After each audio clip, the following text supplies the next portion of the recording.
Hello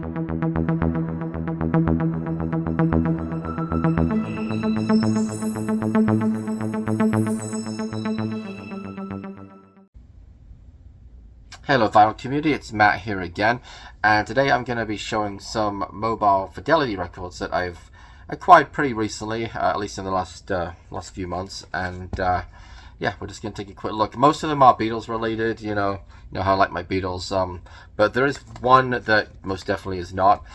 And I like Mobile Fidelity records. I know the whole controversy a couple of years ago, the digital process that was part of the digital step that was part of their whole process, but that doesn't bother me particularly if it still sounds good. I guess that part of the bigger problem with that is that Mobile Fidelity only admitted to it after they were kind of caught, so not great, I guess. But most of these actually predate that whole scandal, if you want to call it that. So yeah.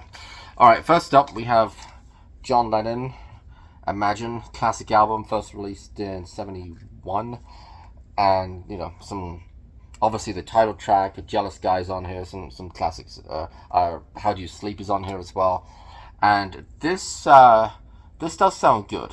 It's a decent sounding Mofi version. Nothing wrong with it whatsoever. It's a good sounding record. It doesn't sound as good though as this one, and of course, this is the same album, so what's the difference?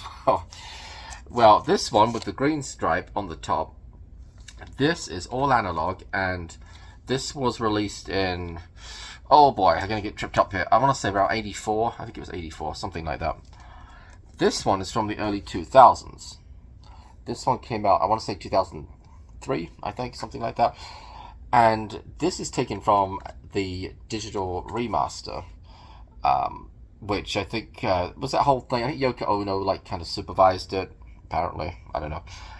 And anyway, it's taken from that, and this one actually sounds even better. This is a really good sounding Mobile Fidelity record. Slight difference on the back. So it's the same picture. There's the early 80s, and here's the 2003. But well, okay, this one's numbered, so there's that difference. But this one also has the track listing right there. So yeah, again, some classics. Imagine's on here, Jealous Guy, How Do You Sleep. Oh, Give Me Some Truth's on here too, I forgot about that. How is a really nice song as well. In fact, the whole album's just terrific. So this one, if you had to choose between the two, and let's assume they're around the same price, this one sounds better, the later one. But I got both for a really good price, so I'm not going to complain. But yeah, this one is number 5573. Out of how many, I don't know. I would imagine they pressed at least 10,000 of these, if not more than that. So it's not particularly rare or anything like that. But yeah, there we go. All right, we have three more Beatles-related ones now. These three are all from the Beatles Mobile Fidelity box set, and I already have a bunch of these. But anyway, I'll show them to you. This one is Help. And of course, this is stereo. It's not from the mono version of Help.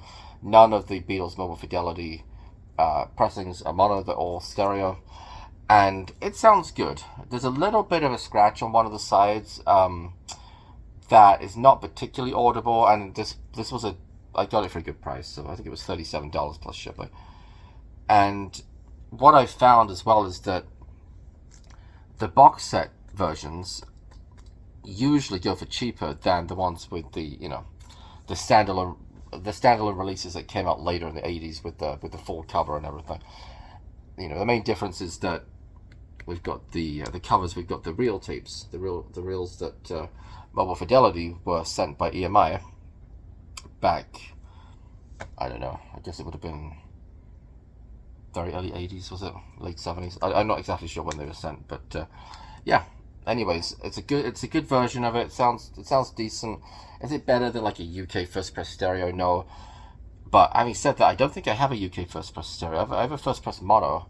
I'm not sure I have a stereo. I'll have to double check in the crates. But yeah, again, these can be had usually for cheaper, and in most cases, it's the same cutting. So they're using the same stampers or whatever. I know that that's not true for Sgt. Pepper, but for most of them, it is true. Next up, we have Hard Day's Night. Now, I haven't listened to this yet. I only just got this a day or two ago. But again, this was a good price. It was the same seller, and probably half the price, if not less, than it would have cost to have bought the standalone version with the normal Hard Day's Night blue cover, you know, with all the little photos, all the faces on it. So, and we also have Let It Be. And again, this is from the same seller, good price. I'm trying to think how much this was. I'm pretty sure it was less than $50. If you wanted to buy this, the standalone version, there's no way you're getting it for under $50. That's in fact, I think you'd be lucky to get it for less than $100.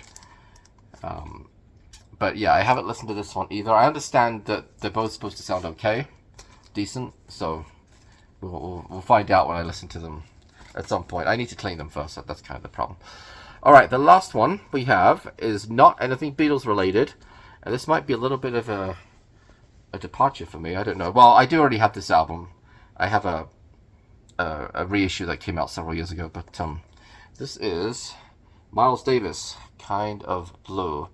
I spotted this for a buy it now for a really good price. I want to say it was around $50, and this is the 2015. You can see it's in a box, the 2015 pressing, and there's the back of it. It is numbered, number 6224, right there. This one probably does have some kind of digital stuff going on, simply because it's recent, from 2015. I have to assume it does. I don't know if they were doing that for every single release, but probably, right? Yeah. But this is a fantastic sounding pressing. And the other reason I got it as well is that the reissue that I have, which is back behind me somewhere, that's a nice pressing. It's on this like HQ 180 whatever. Supposed to be on good quality vinyl, and it does sound good, but it's mono, which is fine.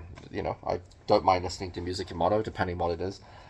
And this one's stereo, so that was another reason just to have an alternative. And the instrumentation that comes out with this was pretty spectacular. I have to say that I was really, really impressed with how good this sounded. And apparently this is not even, you know, the best sounding. It's not the best sounding version you can get. There's a UHQR version, which I understand sounds even better. But actually this isn't the only Mobile Fidelity version you can get either. You can get like a 33 RPM, I think. This one is on 2 records and it's on 45 RPM. So in theory makes it sound better. But yeah, I was again really not surprised, but almost kind of blown away with how great this sounded with the instrumentation. There's quite a number of moments listening to it. I was kind of like, oh, okay, all right, that sounds nice. And yeah, I don't think there's too much more to say about it. And there's a 45 RPM right there. But I like to keep an eye out on eBay just for deals.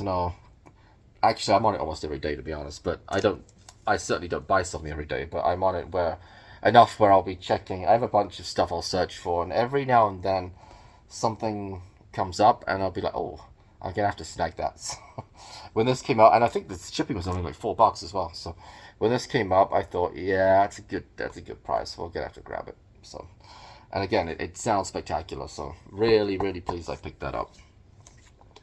All right, you know what? Let's open it. I'll open one of the Beatles ones. What the hell, right? I won't open all of them because they basically all look the same once you've seen one of these. But so with these, you always get from the box set again. So all of the box set versions of the different Beatles albums are going to be similar in this respect. So you always get this Beatles the Collection, because it was again part of the collection box set. And you always get a polyline sleeve, and the albums always look basically like this with the white label right there. This one again happens to be Let It Be, but they're all essentially the same. I think sometimes you get the capital label on here. This one's got EMI, and I don't know if that is to. I have to look into that. I don't know if that's to do with the country it's from, or maybe it's just related to I was gonna say who supplied the tapes to Mobile Fidelity, but that doesn't make sense because EMI supplied all of those. So I guess I'm not too sure about that. But anyways, we'll have a look at the Miles Davis box set. I have a bigger sleeve than this. This one just barely fits. I have a bigger one that I was using, and then I bought these sleeves which are supposed to fit box sets between 1 and 1.5 inches, which that's probably about 1 inch, I would think. But it only just barely fits, and it doesn't even cover the top of it very well, so I wasn't not too impressed with these sleeves right here. I may have to just put on the oversized one, which is a bit too big for it, but at least it covers the whole thing. So let's open this up. I'll show you what's inside. Okay, once the lid's off, we've got this very nice little booklet right here, which, you know, it's got some pictures in it. Not much information, it's mostly pictures, but, you know, it's nice enough. There's the back. Okay. You also get these foam inserts, which is nice, just to keep everything nicely padded. And I'll show you one of the records as well. First record right there. Very nice. And there's the flip side. So, yeah, again, I was very pleased to get that. I don't, you know, at one point I would not have ever considered buying those types of albums, like, you know, jazz, that sort of thing. I was always been very strictly kind of what I grew up with. You know, Beatles, rock, pop, 80s stuff, 90s, Britpop, that type of thing. Maybe some dance music from the 90s. But I think it's good to try to expand your horizons a little bit. So I don't have a lot of like jazzy stuff. I do have Love Supreme by Coltrane as well, but you know, those are kind of, I don't know, the obvious ones to get in that genre, right? Every now and then I do have a quick look at eBay for other stuff, and we'll see if something comes up. I might grab one or two sort of blind buys, but yeah, I just appreciated the instrumentation on it. The stereo separation was great. The instruments sounded like they were right in front of you, like right there in the room. So very, very happy to get that. I won't open up these two because it's basically the same thing as what we've just seen pretty much, but yeah. All right, I think that's it. Thanks as always for watching, everyone. Always appreciate everybody who comments and subscribes, and until next time, bye bye.